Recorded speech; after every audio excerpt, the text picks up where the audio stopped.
முன்னொரு காலத்துல இங்க கௌமாசுரன் அப்படிங்கிற அசுரன் தவம் செஞ்சுட்டு இருந்தான். அவன் மகிஷாசுரன் மருமகன். கௌமாசுரன் சிவனை நோக்கி தவம் பண்றான். அவன் தவத்துக்கு மெச்சி சிவன் வரம் கொடுக்கறதுக்காக போறார்.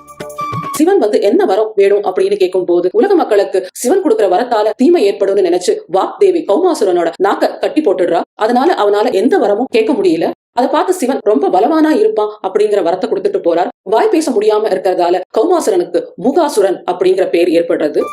அவன் அந்த பலத்தால 3 உலகத்தையும் ஆட்டி படைக்கிறான். தேவர்களும் மனிதர்களும் அவஸ்தப்படுறத பார்த்து தேவி வதம் செய்ய கிளம்புறாங்க. போருக்கு கிளம்பின தேவி கிட்ட அலைமகளோட சக்தியும் கலைமகளோட சக்தியும் சிவன் விஷ்ணு பிரம்மா மூவரோட சக்தியும் இணையறது. போருக்கு கிளம்பிய தேவி மூகாசுரனை வதம் செய்யறாங்க. அவனை வதம் செஞ்சதால தேவிக்கு மூகாம்பிகை அப்படிங்கிற பேர் ஏற்பட்டது. அது மட்டும் இல்லாம 3 தேவியரோட இணைப்பா இருக்கிறதாலையும் மூகாம்பிகை அப்படிங்கிற பேரு. அந்த இடத்துல தவம் செஞ்சுட்டு இருந்த கோல மகரிஷி தேவிய அங்கேயே கோவில் கொள்ள கேட்கிற. அங்க 6 பேரோட சக்தியும் ஐக்கியமாயி சுயம்பு லிங்கமா கோவில் கொள்றாங்க. அந்த லிங்கத்தோட நடுவுல ஸ்வர்ணரேகை இருக்கு. இடது பக்கத்துல சிவா விஷ்ணு பிரம்மாவோட சக்தியும் வலது பக்கத்துல சரஸ்வதி லக்ஷ்மி பார்வதியோட சக்தியும் இருக்கிறதா சொல்றாங்க. கோல மகரிஷி அப்படிங்கிற ஒரு பேராலேயே இந்த ஊர் கொல்லூர் அப்படின்னு அழைக்கப்படுறது.